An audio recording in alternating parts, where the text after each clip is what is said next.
به نام خدا، محمدپور هستم. امیدوارم که حالتون خوب باشه. امروز میخوایم تمرین 1-2 و 2-2 فیزیک دهم ریاضی و تجربی از کتاب رو حل کنیم. شما میتونید فایل ویدیو رو از کانال تلگرامی و ایتا بهش دسترسی پیدا بکنید که بالای صفحه میتونید آدرسش رو بزنید و واردش بشید و ممنون میشم کانال آپارات ما رو دنبال کنید و ما رو حمایت کنید تا بتونیم ویدیوهایی با کیفیت بهتر برای شما عزیزان فراهم بکنیم. من صورت سوال رو میخونم و در ادامه به حلش میپردازیم. شناگری در عمق 5 متری از سطح آب دریاچه‌ای شنا می‌کند. فشار در این عمق چقدر است؟ اگر مساحت پرده گوش را 1 سانتی متر مربع فرض کنیم، بزرگی نیروی وارد شده به پرده گوش این شناگر چند نیوتن است؟ و فرضیات مسئله هم گفته که حالا فشار محیط رو 10⁵ تقریبا در نظر بگیرید و چگالی آب رو هم داد. خب ما برای حل این سوال از رابطه 3-2 کتاب که رابطه محاسبه فشار در شاره ها هست استفاده میکنیم. خب من میام یک شمایی رو در نظر میگیرم. اگر فرض کنیم اینجا حالا اون شاره ما باشه که شناگر ما شنا میکنه، اگر نقطه A رو در نظر بگیریم و ارتفاع سطح آب رو هم طبق صورت سوال 5 متر در نظر بگیریم، گفته فشار توی نقطه A چقدر است. نقطه A رو همون نقطه‌ای در نظر میگیریم که شناگر ما در حال شنا هستش. خب طبق فرمول بالا پی صفر ما رو گفته 1/0.1 ضرب در 10⁵ پاسکال. واحدها رو هم حتما بنویسین تا اگر نیاز باشه تبدیلش کنید. چگالی آب رو هم گفته 1 ضرب در 10⁻³ کیلوگرم بر متر مکعب ضرب در ژ رو هم 10 گفته فرض کنید که واحدش 60 متر بر مجذور ثانیه. بله، و در نهایت ارتفاعم 5 متر.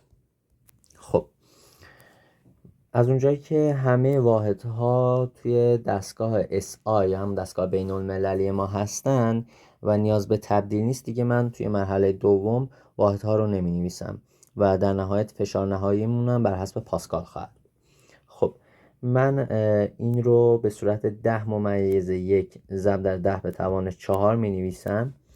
این ور هم میشه 10⁻4 ضرب در 5 که بتونیم از 10⁻4 فاکتور بگیریم که میشه 10⁻1 به اضافه 5 که جواب ما میشه 15⁻1 ضرب در 10⁻4 پاسکال. این در واقع فشار کل ما در عمق 5 متری از سطح آب هست. بچه‌ها فقط یک نکته مهمی که باید خیلی بهش توجه بکنید، بعضی موقع صورت سوال میگه فشار ناشی از آب. وقتی فشار ناشی از آب میگه شما دیگه اجازه ندارید پی صفر رو در محاسباتتون وارد کنید، چون فشار ناشی از آب فقط مربوط به جمله دوم میشه. ولی وقتی میگه فشار، منظورش فشار کله و ما باید فشار محیط رو هم در نظر بگیریم، به همین خاطر پی صفر رو هم باید در نظر بگیریم.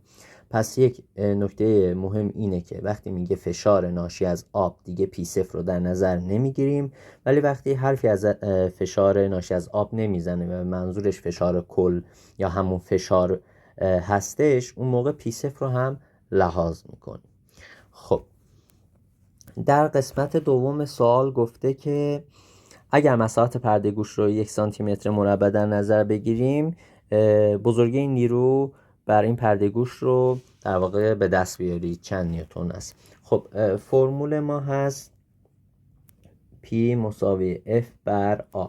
این فرمول در واقع فشار وارد برای یک جسم جامد هستش که حالا اینجا جسم جامد ما همون پرده گوش رو ما در نظر میگیریم که آ مساحت در واقع اون جسم جامد است که اینجا خودش گفته 1 سانتیمتر مربع در نظر بگیرید.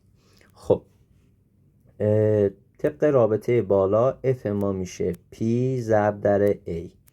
P ما از رابطه بالا جایگذاری میکنیم 15 - 1 ضرب در 10 به توان 4 ضرب در 1 سانتیمتر مربع. چون واحدش سانتیمتر مربع است باید حتما تبدیل به متر مربع بشه که من تبدیلش میکنم به متر مربع. خب اتفاقی که اینجا میفته میشه 15 - 1 نیوتن. این مقدار نیروییه که به پرده گوش وارد میشه. بذارید من یک مرحله زود نوشتم، اینا رو من کامل بنویسم که خب این میشه 15 - 1 ضرب در 10 به توان 4 میشه 10 به توان -4 که میشه 15 - 1 نیوتن. این در واقع مقدار نیرویی که بر پرده گوش شناگر وارد میشه. خب بریم تمرین 2 رو حل کنیم. گفته جسم مکعبی به طول 20 سانتی متر درون شارژ قوطه بر و در حال تعادل هست. فشار در بالا و زیر جسم به ترتیب برابر با 100 و 105 کیلو پاسکال است. چگالی شارژ چند کیلوگرم بر متر مکعب است؟ خب فشار در بالا رو گفته 100 و فشار در پایین رو گفته 105 کیلو پاسکال. خب طبیعی هم هست فشار هر چقدر در شاره ها به سمت یعنی عمق بیشتر میریم فشار افزایش پیدا میکنه. به همین خاطر فشار در سطح این بیشتر از فشار در بالای آن خواهد بود. خب ما رابطه ای که داریم P0 روژ H. این رابطه و این رابطه که هست این رابطه 3-2 کتابه و این رابطه 2-2 کتابه. رابطه 2-2 رابطه کلی ما هستش که رابطه 3-2 از رابطه 2-2 به دست میاد که ما اینجا به جای در واقع P1 P0 رو میذاریم که فشار هوا است. این رابطه کلی رو ما میتونیم برای اختلاف فشار به کار ببریم که اینجا از این رابطه استفاده میکنیم. P2 مساوی است با P1 به اضافه روژ H. ما اگر این نقطه پایین رو P2 در نظر بگیریم و این نقطه بالا رو P1 در نظر بگیریم اختلاف اینها یعنی P2 منهای P1 در واقع بیانگر اختلاف فشار بین سطح بالا و پایین خواهد بود. روژ H. خب ما P2 رو داریم. P2 رو گفته من همین پایین جایگذاری میکنم 105 کیلو پاسکال منهای 100 کیلو پاسکال مساویه. چگالی رو از ما خواسته ژ رو هم 10 در نظر میگیریم و که حالا متر بر مجذور ثانیه است واحدش. اچش هم 20 سانتی متره که ما باید تبدیل به مترش کنیم ضرب در 10 به توان -2 متر. الان اتفاقی که میفته 105 منهای 100 میشه 5 کیلو پاسکال.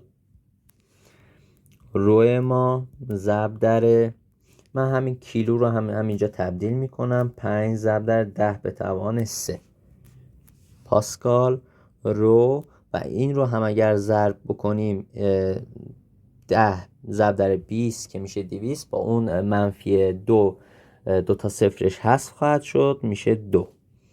خب اتفاقی که میفته الان چگالی ما خواهد بود 10 به توان 3 تقسیم بر 2 و من اینجا می نویسم میشه 2.5 ضرب در 10 به توان 3 کیلوگرم بر متر مکعب. بچه ها دقت کنید که واحدش کیلوگرم بر متر مکعب خواهد بود. دلیلش اینه که ما همه واحدها رو SI جایگذاری کردیم و اینجا که کیلو پاسکال بود ضریب کیلی رو جایگذاری کردیم 10 به توان 3 که در نهایت اون واحد ما به واحد چگالی که به دست میاد واحد SI باشه. خب که اینجا هم همینو خواسته، چگالی شارع چند کیلوگرم بر متر مکعب است. خب به این صورت این سوالم حل میشه. ممنون که همراه ما بودید.